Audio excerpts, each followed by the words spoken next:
SDP ಹಾಗೂ ಪಕ್ಷೇತರರಿಗೆ fund ಮಾಡಿ ನನ್ನ ಹೆಸರನ್ನು ಹೇಳ್ತಾ ಇದ್ದಾರೆ. ಜಮೀರ್ ಅಹ್ಮದ್ ಖಾನ್ ಅವರು ಪ್ರತಿಯೊಂದು ಹಂತದಲ್ಲೂ ಆರಂಭದಿಂದ ಇವತ್ತಿನವರೆಗೆ ಏನೆಲ್ಲ ಆಯಿತು ಅನ್ನೋದನ್ನ ಉಲ್ಲೇಖಿಸಿ ಹೇಳ್ತಾ ಬಂದಿದ್ದಾರೆ. ಡ್ಯಾಮೇಜ್ ಮಾಡ್ತಾ ಇದ್ದಾರೆ ಜಮೀರ್ ಅಹ್ಮದ್ ಖಾನ್ ಅವರ ಸ್ಪಷ್ಟವಾದ ಉತ್ತರ ನೋಡಿ. ಆ ಕಡೆಯಿಂದಲೂ ದೂರ ಹೋಗಿದೆ, ಈ ಕಡೆಯಿಂದಲೂ ದೂರ ಹೋಗಿದೆ. ಕಾಂಗ್ರೆಸ್ನ ಮುಸಲ್ಮಾನ್ ಮುಖಂಡರು ನಿನ್ನೆ ಸುದ್ದಿಗೋಷ್ಠಿ ನಡೆಸಿ ಏನು ಆಪಾದನೆಯನ್ನು ಮಾಡಿದ್ರು, ಈ ಮೂಲಕ ಜಮೀರ್ ಅಹ್ಮದ್ ಖಾನ್ ಅವರು ನೇರವಾದ ಖಡಕ್ ಉತ್ತರವನ್ನು ಹೈಕಮಾಂಡ್ ಮಧ್ಯಪ್ರವೇಶ ಮಾಡಬೇಕು. ಸಲೀಂ ಅಹಮದ್ ಸೇರಿದಂತೆ ಹಲವು ನಾಯಕರು 4 ಗೋಡೆಗಳ ನಡುವೆ ಚರ್ಚೆಯನ್ನ ಮಾಡಿಲ್ಲ. ಅದಕ್ಕೆ ಜಮೀರ್ ಅಹ್ಮದ್ ಖಾನ್ ಅವರ ಉತ್ತರ ಏನು ಅನ್ನೋದಕ್ಕೆ ಇಲ್ಲಿ ಸಿಕ್ಕಿದೆ ಉತ್ತರ. ಜಮೀರ್ ಉತ್ತರ, DK ಬಣ ತತ್ತರ. ಬಹುಶಃ ಇದು ಅತ್ಯಂತ ನಿರೀಕ್ಷಿತ. ಎಲ್ಲರೂ ಕಾಯ್ತಾ ಇದ್ದಿದ್ದಕ್ಕೆ ಜಮೀರ್ ಯಾವ ರೀತಿ ಆನ್ಸರ್ ಮಾಡ್ತಾರೆ ಅಂತ ಹೇಳಿ. ಯಾಕಂದ್ರೆ ಸರಣಿಯಾಗಿ ಅವರ ವಿರುದ್ಧ ಆರೋಪಗಳು ಬಂತಲ್ಲ, ಒಬ್ಬರ ಇಬ್ಬರ, ಅದು ಕಾಂಗ್ರೆಸ್ ಪಕ್ಷದ ಕಚೇರಿಯಲ್ಲೇ ಸುದ್ದಿಗೋಷ್ಠಿಯನ್ನು ನಡೆಸಿ ಸಲೀಂ ಅಹಮದ್ ಅವರ ನೇತೃತ್ವದಲ್ಲಿ 10 ಮುಸಲ್ಮಾನ್ ನಾಯಕರೆಲ್ಲ ಕೂತ್ಕೊಂಡು ಪ್ರೆಸ್ ಮೀಟ್ ಮಾಡಿದ್ರಲ್ಲ, ಅದಕ್ಕೆ ಜಮೀರ್ ಅಹ್ಮದ್ ಖಾನ್ ಅವರ ಉತ್ತರ ಏನು ಅನ್ನೋದಕ್ಕೆ ಇಲ್ಲಿ ಸಿಕ್ಕಿದೆ ಉತ್ತರ. ನೇರವಾಗಿ ಉತ್ತರ ಕೊಟ್ಟಿದ್ದಾರೆ. ನಿಮಗೆ ಗೊತ್ತಿರಲಿ, ಈಗ ಈ ಕ್ಷಣಕ್ಕೆ ನಾನು ಇದನ್ನ ರೆಕಾರ್ಡ್ ಮಾಡ್ತಿರೋ ಹೊತ್ತಿಗೆ ಜಮೀರ್ ಅಹ್ಮದ್ ಖಾನ್ ಅವರು ಮುಂಬೈನಲ್ಲಿದ್ದಾರೆ, ಮಹಾರಾಷ್ಟ್ರದ ಮುಂಬೈನಲ್ಲಿದ್ದಾರೆ. ಅವರಿನ್ನು ಕರ್ನಾಟಕಕ್ಕೆ ಬಂದಿಲ್ಲ. ಅಲ್ಲಿಂದಲೇ ಉತ್ತರವನ್ನು ಕೊಟ್ಟಿದ್ದಾರೆ. ಹಾಗಾದ್ರೆ ಜಮೀರ್ ಅಹ್ಮದ್ ಖಾನ್ ಅವರ ಉತ್ತರ ಏನು? ಸಲೀಂ ಅಹಮದ್ ಅವರಿಗೆ ಜಮೀರ್ ಅಹ್ಮದ್ ಖಾನ್ ಅವರ ಉತ್ತರ ಏನು? ರಿಜ್ವಾನ್ ಅರ್ಷದ್ ಅವರಿಗೆ ಜಮೀರ್ ಅಹ್ಮದ್ ಖಾನ್ ಅವರ ಉತ್ತರ ಏನು?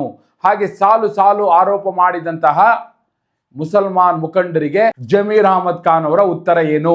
ಎಸ್, ಅದೇ ವಿವರವನ್ನು ಕೊಡೋ ಸಲುವಾಗಿ ನಾನು ಬಂದಿದ್ದೇನೆ. ಆತ್ಮೀಯರೇ, ವಾರ್ತೆ ವಿಶೇಷ ಕಾರ್ಯಕ್ರಮಕ್ಕೆ ಸ್ವಾಗತ. ನಾನು ವೀರೇಂದ್ರ ಉಪ್ಪುಂದ. ನೋಡಿ, ಜಮೀರ್ ಅಹ್ಮದ್ ಖಾನ್ ಅವರು ಸುಮ್ಮನೆ ಕೂತ್ಕೊಳ್ಳೋ ಆಸಾಮಿ ಅಲ್ಲ, ನಿಮ್ಗೆ ಚೆನ್ನಾಗಿ ಗೊತ್ತು. ಅವ್ರು ಏನಿದೆಯೋ ನೇರ ಸ್ಟ್ರೈಟ್ ಫಾರ್ವರ್ಡ್ ಹೊಡೆಯೋರೆ. ಅದನ್ನು ಈ ಹಿಂದೆಯೂ ನೋಡಿದಿರಿ ನೀವು. ಯಾವಾಗ SS ಮಲ್ಲಿಕಾರ್ಜುನ್ ಅವರು ಸಮರ್ಥ್ಗೆ ಟಿಕೆಟ್ ಬೇಕು ಅಲ್ಲಿ ಪಟ್ಟಿಡ್ಕೊಂಡು ಅವನು ಯಾವನು ಇಲ್ಲಿ ಬಂದು ಮಾತಾಡೋಕ್ಕೆ, ನಮ್ಮ ಕ್ಷೇತ್ರದ ಬಗ್ಗೆ ಮಾತಾಡೋಕ್ಕೆ ಅವನು ಯಾವನು ಅಂತ ಹೇಳಿದಾಗಲೇ ಸರಿಯಾದ ಉತ್ತರವನ್ನು ಜಮೀರ್ ಅಹ್ಮದ್ ಖಾನ್ ಅವರು ಕೊಟ್ಟಿದ್ರು. ಆಯಿತು, ಅದೆಲ್ಲ ಬೆಳವಣಿಗೆ ಆಯಿತು. ಕಡೆಗೆ ಸಮರ್ಥ್ಗೆ ಟಿಕೆಟ್ ಅಂತ ಆಯಿತು.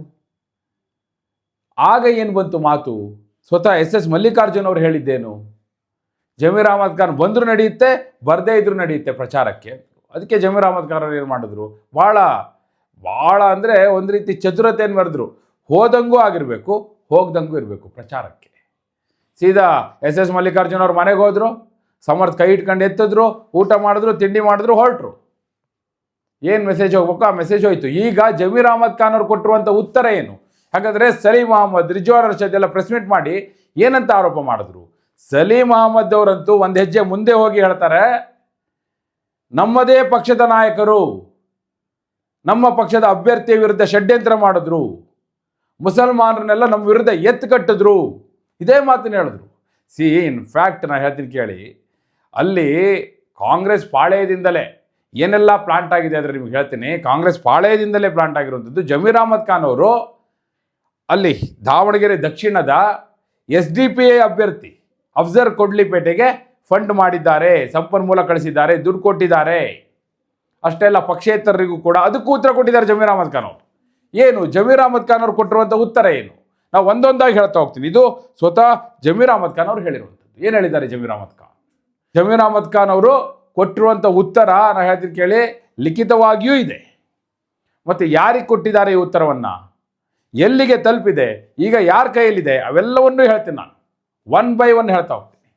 ನೋಡಿ, ಜಮೀರ್ ಅಹ್ಮದ್ ಖಾನ್ ಅವರು ಹೇಳ್ತಾರೆ, ದಾವಣಗೆರೆ ದಕ್ಷಿಣದಲ್ಲಿ SS ಮಲ್ಲಿಕಾರ್ಜುನ್ ಅವರ ನಡೆಯಿಂದ ಅಲ್ಲಿನ ಮುಸಲ್ಮಾನರಿಗೆ ನೋವಾಗಿದೆ. ಅಲ್ಲಿ ಬಹಳ ಅಪ್ಸೆಟ್ ಆಗಿದ್ರು. ಯಾಕಂದರೆ ಅವರು ನ್ಯಾಯಯುತವಾಗಿ ಕೇಳಿದರು ಟಿಕೆಟನ್ನು, ಆದರೆ ಅದನ್ನು ನಿರಾಕರಿಸಿದವರು SS ಮಲ್ಲಿಕಾರ್ಜುನ್ ಅವರ ಹೇಳಿಕೆಗಳ ಮೂಲಕ. ಅವರೇನೋ ಹೈಕಮಾಂಡ್ ನಾಯಕರ ಹತ್ರ ಮಾತನಾಡಿಬಿಟ್ಟು 4 ಗೋಡೆಗಳ ನಡುವೆ ಎಲ್ಲ ಮುಗಿಸ್ಕೊಂಡಿದ್ದಿದ್ರೆ ತೊಂದರೆ ಇರಲಿಲ್ಲ. ಆದರೆ ಹಾಗೆ ಮಾಡಲಿಲ್ಲ ಅವರು ಬಹಿರಂಗವಾಗಿ ಅದು ಏಕವಚನದಲ್ಲ ಹೇಳಿಕೆ ಕೊಟ್ಬಿಟ್ರು. ಅದು ಅಲ್ಪಸಂಖ್ಯಾತರಿಗೆ ನೋವಾಯ್ತಲ್ಲಿ. ಏನು ಹೇಳ್ತಾ ಇದ್ದಾರೆ ಅವರು? ಆರಂಭದಿಂದಲೂ ಕೂಡ ಜಮೀರ್ ಅಹ್ಮದ್ ಖಾನ್ ಉತ್ತರ ಕೊಡ್ತಾ ಬರ್ತಾ ಇದ್ದಾರೆ, ಒಂದೊಂದಾಗಿ ಏನೆಲ್ಲ ಆಯಿತು ಬೆಳವಣಿಗೆಗಳು ಅಂತೇಳಿ. ಮತ್ತು ಅವ್ರು ಹೇಳ್ತಾರೆ, ನಾನು ಟಿಕೆಟ್ ಕೇಳಿದ್ರಲ್ಲಿ ತಪ್ಪೇನಿದೆ? 80,000 ಮುಸಲ್ಮಾನ್ ಮತದಾರರು ಇರುವಂತಹ ಕ್ಷೇತ್ರದಲ್ಲಿ ಸಹಜವಾಗಿ ಮುಸಲ್ಮಾನರಿಗೂ ಟಿಕೆಟ್ ಕೊಡಬೇಕು ಅನ್ನೋಂಥದ್ದು ನ್ಯಾಯಯುತವಾದ ಬೇಡಿಕೆ. ಅದನ್ನು ನಾನು ಕೇಳಿದ್ದೀನಿ. ಸೊ ಹೈಕಮಾಂಡ್ ತೀರ್ಮಾನ ತೆಗೆದುಕೊಂಡಾಗ ಒಪ್ಕೊಂಡಿದ್ದೀನಿ.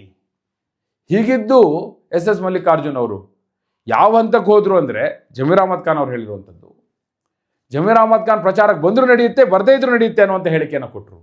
ಅಷ್ಟಾದರೂ ಕೂಡ ನಾನು ಹೋದೆ, ಅವರ ಮನೆಗೆ ಹೋದೆ, ನಾನು ಬೆಂಬಲವನ್ನು ಸೂಚಿಸಿದೆ. ಈಗ ಆಗ್ತಿರೋದೇನು? ಅದಾದ ನಂತರದ ಬೆಳವಣಿಗೆಯನ್ನು ಅವ್ರು ಹೇಳ್ತಾ ಇದ್ದಾರೆ. ಈಗ ಯಾಕೆ, ಯಾವ ಕಾರಣಕ್ಕಾಗಿ ಈಗ ನನ್ನ ವಿರುದ್ಧ ಹೇಳಿಕೆಗಳು, ಅದು ಪ್ರತ್ಯಕ್ಷವಾಗಿಯೋ ಪರೋಕ್ಷವಾಗಿಯೋ ಏನು ಮೆಸೇಜ್ ಕನ್ವೆ ಆಗಬೇಕೋ ಅದನ್ನು ಮಾಡ್ತಾ ಇದ್ದಾರಲ್ಲ ಸಲೀಂ ಅಹಮದ್ ಅವರ ನೇತೃತ್ವದಲ್ಲಿ, ಅದ್ಯಾಕೆ ಅನ್ನೋದನ್ನು ಕೂಡ ಹೇಳ್ತಾರೆ. ನೋಡಿ, ಜಮೀರ್ ಅಹಮದ್ ಖಾನ್ ಅವರ ಪ್ರಕಾರ ಈಗಾಗಲೇ ನನ್ನ ವಿರುದ್ಧ ಪಕ್ಷದೊಳಗೆ ಒಂದು ಷಡ್ಯಂತ್ರ ನಡೀತಾ ಇದೆ. ಆ ಷಡ್ಯಂತ್ರದ ಭಾಗವಾಗಿ ಈ ಹೇಳಿಕೆಗಳೆಲ್ಲ ಬರ್ತಾ ಇದೆ. ಕೇವಲ ಈ ಹೇಳಿಕೆಗಳಷ್ಟೇ ಅಲ್ಲ, ಈಗಾಗಲೇ ಒಂದು ದೂರನ್ನು ಕೂಡ ಕೊಟ್ಟಿದ್ದಾರೆ. ನನ್ನ ವಿರುದ್ಧ ಕಂಪ್ಲೇಂಟ್ನ AICCಗೆ ಕೊಟ್ಟಿದ್ದಾರೆ. ನನ್ನ ಗಮನಕ್ಕೂ ಬಂದಿದೆ ಅದು. ಸುರ್ಜೇವಾಲಾ ಅವರ ಮೂಲಕ, ಅಭಿಷೇಕ್ ದತ್ತ ಅವರ ಮೂಲಕ ನಾನು ದಾವಣಗೆರೆ ದಕ್ಷಿಣದಲ್ಲಿ ಪಕ್ಷ ವಿರೋಧಿ ಚಟುವಟಿಕೆ ಮಾಡಿದೆ ಅನ್ನುವಂತಹ ದೂರನ್ನು ಕೊಟ್ಟಿದ್ದಾರೆ. ಅರೆ ಹ್ಯಾಕ್ ಸಾಧ್ಯ ಸ್ವಾಮಿ ಅಂತ ಕೇಳ್ತಾರೆ ಜಮೀರ್ ಅಹಮದ್ ಖಾನ್ ಅವರು. ನಾನು ದಾವಣಗೆರೆ ದಕ್ಷಿಣಕ್ಕೆ ಹೋಗೇ ಇಲ್ಲ, ಹೋಗಿದ್ದು ಒಂದೇ ದಿನ, ಅದು ನಾನಾಗಿ ಹೋದೆ, SS ಮಲ್ಲಿಕಾರ್ಜುನ್ ಅವ್ರ ಮನೆಗೆ ಹೋದೆ, ಅದು ಸಮರ್ಥಗೆ ಬೆಂಬಲವನ್ನು ಘೋಷಿಸಿದೆ, ನಾನೇ ಸ್ವಯಂ ಪ್ರೇರಿತವಾಗಿ ಮೆರವಣಿಗೆ ಮಾಡಿದ್ದೇನೆ. ಹೀಗಿರುವಾಗ ನಾನು ಪಕ್ಷ ವಿರೋಧಿ ಚಟುವಟಿಕೆ ಹೇಗೆ ಮಾಡ್ಲಿಕ್ಕೆ ಸಾಧ್ಯ? ಇದು ಜಮೀರ್ ಅಹಮದ್ ಖಾನ್ ಅವರ ಉತ್ತರದಲ್ಲೇ ಇರುವಂತಹ ಪ್ರಶ್ನೆ. ಮತ್ತೆ ಹೇಳ್ತಾರೆ, ಈಗಾಗಲೇ ಏನು ನನ್ನ ವಿರುದ್ಧ ಸರಣಿಯಾಗಿ ಹೇಳಿಕೆಯನ್ನು ಕೊಟ್ಟಿದ್ದಾರೆ, ನಾನು ಅದಕ್ಕೆ ಯಾವುದೇ ಉತ್ತರವನ್ನು ಕೊಡೋದಿಲ್ಲ. ಬಹಿರಂಗವಾಗಿ ಅವ್ರು ಹೇಳೋದು, ಬಹಿರಂಗವಾಗಿ ಮಾಧ್ಯಮಗಳಿಗೆ ನೇರವಾಗಿ ಈ ಹಂತದಲ್ಲಿ ಹೈಕಮಾಂಡ್ ನನಗೆ ಸೂಚನೆ ಕೊಡುವವರೆಗೂ ನಾನು ಯಾವುದೇ ಉತ್ತರವನ್ನು ಕೊಡೋದಿಲ್ಲ. ಒಂದು ವೇಳೆ ಅವರೆಲ್ಲೂ ಕೂಡ ನೇರವಾಗಿ ನನ್ನ ವಿರುದ್ಧ ಕೈ ಬೆರಳು ಮಾಡಿ ತೋರಿಸಿ ಆಪಾದನೆಯನ್ನು ಮಾಡದೆ ಪರೋಕ್ಷವಾಗಿ ನನ್ನ ವಿರುದ್ಧ ದಾಳಿಯನ್ನು ಮಾಡ್ತಿದ್ದಾರೆ. ಹೀಗಿರುವಾಗ ನಾನಾಗಿ ಪ್ರತಿಕ್ರಿಯೆ ನೀಡಿದ್ದೆ ಆದರೆ, ಮಾಧ್ಯಮಗಳಿಗೆ ಹೋಗಿ ನಾನು ಪ್ರತಿಕ್ರಿಯಿಸಿದ್ರೆ ಕುಂಬಳಕಾಯಿ ಕಳ್ಳ ಅಂತ ಅನ್ಸ್ಕೋತೀನಿ. ಕುಂಬಳಕಾಯಿ ಕಳ್ಳ ಹೆಗಲು ಮುಟ್ಟು ನೋಡ್ಕೊಂಡ ಅನ್ನುವಂಥ ಸಂದೇಶ ರವಾನೆ ಆಗುತ್ತೆ. ಹೀಗಾಗಿ ಅವರು ನನ್ನ ವಿರುದ್ಧ ನೇರವಾಗಿ ಹೆಸರು ಹೇಳದೇ ಇರೋದ್ರಿಂದ ನಾನು ಯಾವುದೇ ಪ್ರತಿಕ್ರಿಯೆಯನ್ನು ಕೊಡೋದಿಲ್ಲ. ಆದರೆ ಅವರು ಡ್ಯಾಮೇಜ್ ಮಾಡ್ತಾ ಇದ್ದಾರೆ. ಜಮೀರ್ ಅಹಮದ್ ಖಾನ್ ಅವರ ಸ್ಪಷ್ಟವಾದ ಉತ್ತರ. ಡ್ಯಾಮೇಜ್ ಮಾಡ್ತಿದ್ದಾರೆ ಯಾರಿಗೆ? ಕೇವಲ ನನಗಷ್ಟೇ ಅಲ್ಲ, ಜಮೀರ್ ಅಹಮದ್ ಖಾನ್ ಅವರು ಹೇಳ್ತಿರುವಂಥದ್ದು ಕೇವಲ ಜಮೀರ್ ಅಹಮದ್ ಖಾನ್ ಅವರಿಗೆ ಅಷ್ಟೇ ಇದು ಡ್ಯಾಮೇಜ್ ಆಗ್ತಿರೋದಲ್ಲ, ಕಾಂಗ್ರೆಸ್ ಪಕ್ಷಕ್ಕೆ ಡ್ಯಾಮೇಜ್ ಆಗ್ತಾ ಇದೆ, ಕಾಂಗ್ರೆಸ್ ಸರ್ಕಾರದ ವರ್ಚಸ್ಸಿಗೆ ಧಕ್ಕೆ ಆಗ್ತಾ ಇದೆ, ಅಲ್ಪಸಂಖ್ಯಾತರಿಗೆ ನೋವಾಗ್ತಾ ಇದೆ. ಅವರು ಸ್ಪಷ್ಟವಾಗಿ ಹೇಳ್ತಿದ್ದಾರೆ. ನೋಡಿ, ಜಮೀರ್ ಅಹಮದ್ ಖಾನ್ ಅವರು ಪ್ರತಿಯೊಂದು ಹಂತದಲ್ಲೂ ಆರಂಭದಿಂದ ಇವತ್ತಿನವರೆಗೆ ಏನೆಲ್ಲ ಆಯಿತು ಅನ್ನೋದನ್ನು ಉಲ್ಲೇಖಿಸಿ ಹೇಳ್ತಾ ಬಂದಿದ್ದಾರೆ. ಮತ್ತು ಅವ್ರು ಹೇಳ್ತಾರೆ, ಸ್ವತಃ ನಾನೇ ದಾವಣಗೆರೆಯಲ್ಲಿ ಮೆರವಣಿಗೆ ಮಾಡಿದ್ನೇ ವಿನಃ SS ಮಲ್ಲಿಕಾರ್ಜುನ್ ಅವರು ಸೌಜನ್ಯಕ್ಕೂ ಕೂಡ ಬನ್ನಿ ಪ್ರಚಾರಕ್ಕೆ ಹೋಗೋಣ ಅಂತ ನನ್ನ ಕರ್ಕೊಂಡು ಹೋಗಲಿಲ್ಲ. ಹಾಗೇನಾದರೂ ಕರೆದಿದ್ರೆ ನಾನು ಹೋಗ್ತಾ ಇದ್ದೆ. ಅವರು ಆಗಲೇ ಹೇಳಿಕೆ ಕೊಟ್ಬಿಟ್ಟಿದ್ರು ನಾನು ಬರದೇ ಇದ್ರು ನಡೆಯುತ್ತೆ ಅಂತ. ಮತ್ತು ಅವ್ರ ಮನೆಗೆ ಹೋದಾಗಲೂ ನನ್ನ ಕರೆಯಲಿಲ್ಲ. ಇದು ಸ್ಪಷ್ಟವಾಗಿ ಅವರು ಉಲ್ಲೇಖಿಸಿದ್ದಾರೆ. ಮತ್ತೆ ಹೇಳ್ತಾರೆ, SDPIಗೆ ನಾನು ಫಂಡ್ ಮಾಡಿದ್ದೀನಿ ಅಂತಲೇ ಅಪಪ್ರಚಾರ ಮಾಡ್ತಾ ಇದ್ದಾರೆ. ನನ್ನ ವಿರೋಧಿ ಬಣದವರೇ SDPI ಹಾಗೂ ಪಕ್ಷೇತರರಿಗೆ ಫಂಡ್ ಮಾಡಿ ನನ್ನ ಹೆಸರನ್ನು ಹೇಳ್ತಾ ಇದ್ದಾರೆ. ನನ್ನ ಹೆಸರಿಗೆ ಮಸಿ ಬಳಿಯುವಂಥ ಪ್ರಯತ್ನ ನಡೀತಾ ಇದೆ. ಪಕ್ಷದೊಳಗೆ ನನ್ನ ವಿರುದ್ಧ ಸಂಚು ಈ ರೀತಿ ರೂಪಿಸಿದ್ದಾರೆ ಅಂತೇಳಿ ಅವ್ರು ಹೇಳ್ತಾರೆ. ಇದೆಲ್ಲ ಯಾಕೆ ನಡೀತಾ ಇದೆ ಅದನ್ನು ಹೇಳ್ತಾರೆ ಅವರು. ಇದೆಲ್ಲ ನಡೆಯುತ್ತಿರುವ ಉದ್ದೇಶ ಏನು ಅಂದರೆ, ನಾನು ಅಲ್ಪಸಂಖ್ಯಾತ ಸಮುದಾಯದ ಮಾಸ್ ಲೀಡರ್ ಅನ್ನೋದನ್ನು ಅವರಿಗೆ ಡೈಜೆಸ್ಟ್ ಮಾಡ್ಕೊಳಕ್ಕೆ ಆಗ್ತಾ ಇಲ್ಲ. ಅಲ್ಪಸಂಖ್ಯಾತರು ನನ್ನ ಮಾತು ಕೇಳ್ತಾರೆ ಅನ್ನೋದೇ ಅವರಿಗೆ ಅಸಹನೆಗೆ ಕಾರಣ ಆಗಿದೆ. ಹಾಗೂ ನನ್ನನ್ನು ಸಚಿವ ಸ್ಥಾನದಿಂದ ಕೆಳಗಿಳಿಸಬೇಕು ಅನ್ನುವಂಥ ಷಡ್ಯಂತ್ರ ಇದರ ಹಿಂದೆ ಇದೆ. ಸದ್ಯದಲ್ಲೇ ಸಚಿವ ಸಂಪುಟ ಪುನರ್ರಚನೆ ಆಗುವಂಥದ್ದೇನಿದೆ, ಆ ಸಂದರ್ಭದಲ್ಲಿ ನನ್ನ ಸಚಿವ ಸ್ಥಾನದಿಂದ ಕೆಳಗಿಳಿಸಬೇಕು ಅಂತ ಹೇಳಿ ಅಲ್ಪಸಂಖ್ಯಾತ ನಾಯಕರನ್ನೇ, ಕಾಂಗ್ರೆಸ್ ಪಕ್ಷದ ಅಲ್ಪಸಂಖ್ಯಾತ ಮುಖಂಡರನ್ನೇ ನನ್ನ ವಿರುದ್ಧ ಎತ್ತಿಕಟ್ಟಲಾಗ್ತಾ ಇದೆ. ಜಮೀರ್ ಅಹಮದ್ ಖಾನ್ ಅವರ ಉತ್ತರ ನೋಡಿ. ಸಲೀಂ ಅಹಮದ್ ಸೇರಿದಂತೆ ಹಲವು ನಾಯಕರು 4 ಗೋಡೆಗಳ ನಡುವೆ ಚರ್ಚೆಯನ್ನು ಮಾಡಿಲ್ಲ, ಬಹಿರಂಗ ಹೇಳಿಕೆಗಳನ್ನ ಕೊಡ್ತಾ ಇದ್ದಾರೆ. ಏನೇ ಇದ್ರೂ ಕೂಡ ಪಕ್ಷದ ಚೌಕಟ್ಟಿನಲ್ಲಿ 4 ಗೋಡೆಗಳ ಮಧ್ಯೆ, ಮಾಧ್ಯಮಗಳ ಮುಂದೆ ಅಲ್ಲ ಇದನ್ನು ಚರ್ಚೆ ಮಾಡಬೇಕಾದ್ದು, ಹೈಕಮಾಂಡ್ ಮುಂದೆ, ರಾಜ್ಯ ನಾಯಕರ ಮುಂದೆ, ಮುಖ್ಯಮಂತ್ರಿಗಳ ಮುಂದೆ ಚರ್ಚೆ ಮಾಡುವುದಿತ್ತು. ಆದರೆ ಅದನ್ನು ಮಾಡಿಲ್ಲ. ಅವರು ಬಹಿರಂಗ ಹೇಳಿಕೆ ಕೊಡುವಂತಹ ಅನಿವಾರ್ಯತೆ ಏನಿತ್ತು ಕೇಳಿದ್ದಾರೆ ಜಮೀರ್ ಅಹಮದ್ ಖಾನ್ ಅವರು. ಮತ್ತು ಅವ್ರು ಹೇಳ್ತಾರೆ, ವೇಣುಗೋಪಾಲ್ ಅವರಿಗೆ ಕೇಳಿ, ನೀವು KC ವೇಣುಗೋಪಾಲ್ ಅವರಿಗೆ ಕೇಳಿ. ನಾನು ಹೇಳ್ತೀನಿ ಈ ಉತ್ತರ ಯಾರ ಕೈ ಕೊಟ್ಟಿದ್ದಾರೆ, ಎಲ್ಲಿಗೆ ಹೋಗಿ ತಲುಪಿದೆ, ಏನಾಗಿದೆ ಅದನ್ನು ಹೇಳ್ತೀನಿ. KC ವೇಣುಗೋಪಾಲ್ ಅವರಿಗೆ ಕೇಳಿ. ನಾನು ಕೇರಳದಲ್ಲಿ KC ವೇಣುಗೋಪಾಲ್ ಅವರ ನಿರ್ದೇಶನದಂತೆಯೇ ಪ್ರಚಾರದಲ್ಲಿ ತೊಡ್ಕೊಂಡಿದ್ದೆ. 33 ಕ್ಷೇತ್ರಗಳ ಜವಾಬ್ದಾರಿಯನ್ನು ನಾನು ಹೊತ್ತಿದ್ದೆ. ಸ್ವತಃ ವೇಣುಗೋಪಾಲ್ ಇಂತಿಂಥ ಕಡೆ ಹೋಗಬೇಕು ಅಂಥೇಳಿ ನನಗೆ TP ರೆಡಿ ಮಾಡಿಕೊಟ್ಟಿದ್ರು. ಆ ಪ್ರಕಾರ ನಾನು ಪ್ರಚಾರ ಮಾಡಿದ್ದೀನಿ, ಆ ಪ್ರಕಾರ ಪಕ್ಷದ ಕೆಲಸ ಮಾಡಿದ್ದೀನಿ ನಾನು. ಹೀಗಿರುವಾಗ ನಾನು ಯಾರಿಗೆ ಡ್ಯಾಮೇಜ್ ಮಾಡಲಿಕ್ಕೆ ಹೋಗಲಿ, ನಾನು ಯಾವ ಪಕ್ಷ ವಿರೋಧಿ ಚಟುವಟಿಕೆ ಮಾಡಲಿ, ನಾನು ಇನ್ಯಾರಿಗೋ ಯಾಕೆ ಫೋನ್ ಮಾಡಲಿಕ್ಕೆ ಹೋಗಲಿ? ನಾನು ಕೇರಳದಲ್ಲಿ ಪಕ್ಷದ ಕೆಲಸವನ್ನೇ ಮಾಡ್ತಾ ಇದ್ದೆ, ಪಕ್ಷದ ಜವಾಬ್ದಾರಿಯನ್ನೇ ಹೊತ್ತಿದ್ದೆ ಅನ್ನೋದನ್ನು ಜಮೀರ್ ಅಹ್ಮದ್ ಖಾನ್ ಹೇಳ್ತಾರೆ. ಮತ್ತು ಹೇಳ್ತಾರೆ ಈ ಷಡ್ಯಂತ್ರದಲ್ಲಿ ಸುರ್ಜೇವಾಲಾ ಅವರು ಕೂಡ ಭಾಗಿಯಾಗಿದ್ದಾರೆ. ನೇರವಾಗಿ ಅವರು ಹೆಸರನ್ನು ಉಲ್ಲೇಖಿಸಿದ್ದಾರೆ ಅವರು ಕೊಟ್ಟಿರುವಂಥ ದೂರಿನಲ್ಲಿ. ಹೀಗಾಗಿ ಅಂತಿಮವಾಗಿ ಅವ್ರು ಕೇಳ್ತಾರೆ, ಹೈಕಮಾಂಡ್ ಮಧ್ಯಪ್ರವೇಶ ಮಾಡಬೇಕು. KC ವೇಣುಗೋಪಾಲ್ ಅವರು ಈ ಬಗ್ಗೆ ಹೈಕಮಾಂಡ್ಗೆ ಮನವರಿಕೆಯನ್ನು ಮಾಡಬೇಕು. ರಾಹುಲ್ ಗಾಂಧಿಯವರಿಗೆ ಮನವರಿಕೆ ಮಾಡಬೇಕು. ನಿಜಕ್ಕೂ ನಾ ಏನು ಮಾಡ್ತಾ ಇದ್ದೆ, ಎಲ್ಲಿದ್ದೆ, ನನ್ನ ಶ್ರಮ ಎಷ್ಟಿತ್ತು. ಸೊ ಇವೆಲ್ಲವೂ ಕೂಡ KC ವೇಣುಗೋಪಾಲ್ ಅವರ ಮೂಲಕ ಇತ್ಯರ್ಥ ಆಗಬೇಕು. ಯಾಕಂದರೆ ಅವರೇ ನೇರವಾಗಿ ಸಾಕ್ಷಿಗೆ ಇದ್ದವರು.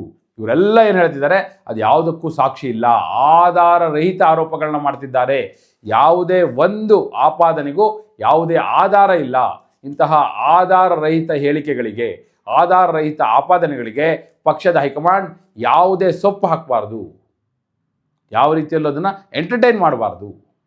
ಹಾಗೂ ಹೈಕಮಾಂಡ್ ತತ್ಕ್ಷಣ ಮಧ್ಯಪ್ರವೇಶ ಮಾಡಬೇಕು, ನನಗೆ ನ್ಯಾಯ ಕೊಡಿಸಬೇಕು ಅನ್ನೋಂಥ ಮಾತನ್ನು ಜಮೀರ್ ಅಹ್ಮದ್ ಖಾನ್ ತಮ್ಮ ಉತ್ತರದಲ್ಲಿ ನೇರವಾಗಿ ಹೇಳಿದ್ದಾರೆ.